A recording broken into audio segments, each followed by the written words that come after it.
Hello, welcome everybody. In this occasion, we are going to focus the contents on nanostructures based on 3 dimensions, okay? So to begin with, we are going to start with the definition of 3 dimensions nanostructures. If we remember what we have been studying until now, we have classified nanostructures depending on the dimension which fits with nanometrical measurements.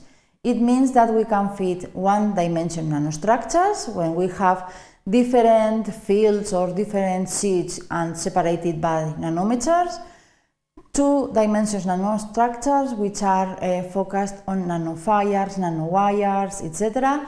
And now we are going to be focused on 3-dimension nanostructures.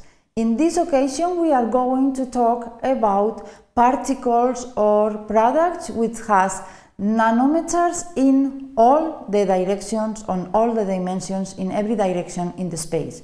So this means that we are going to have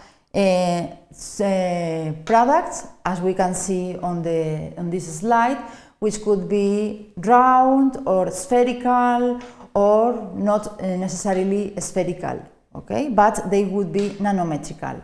Well, in this case, we can see that we have 3 axes, X, Y and Z in nanometers, and the most common shape to think is a sphere, okay?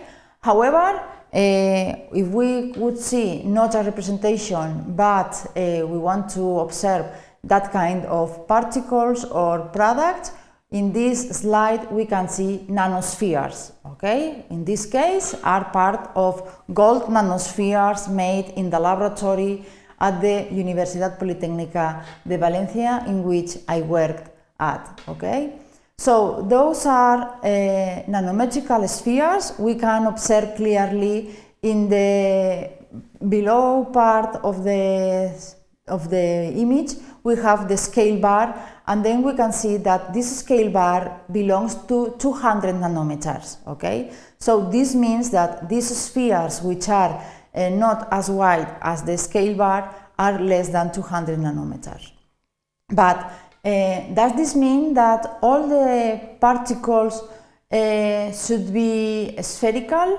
Okay, we will see that it's not in that way, but first of all we need to analyze what is nanosphere, or for example what is the difference between nanosphere and nanocapsule.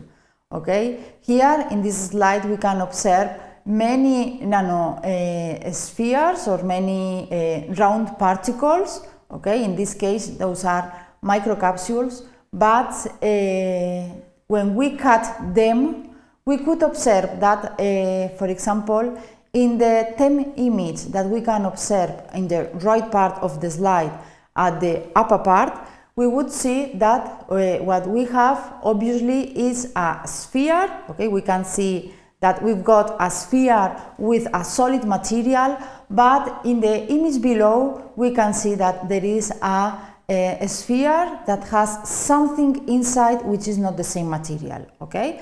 So the difference is that we have nanospheres or nanocapsules, okay? The image in the upper part is a nanosphere because it's a solid material, but the one in the down part, it's in the part in below part is a capsule, because inside that sphere we have a different compound, right? Well, now we have focused on sphere shape, but in this image we can also observe that it's nanometric, but it's not spherical, okay? We can have different shapes depending on the kind of compound, okay? It's not the same if I have a nanocapsule than if I have a titanium nanopowder, okay? The shape is not the same, but when I move in each of the directions, I would find that I really have nanometric dimensions. Well, this is everything regarding the definition of 3 dimensions nanostructures. Thank you very much for your attention.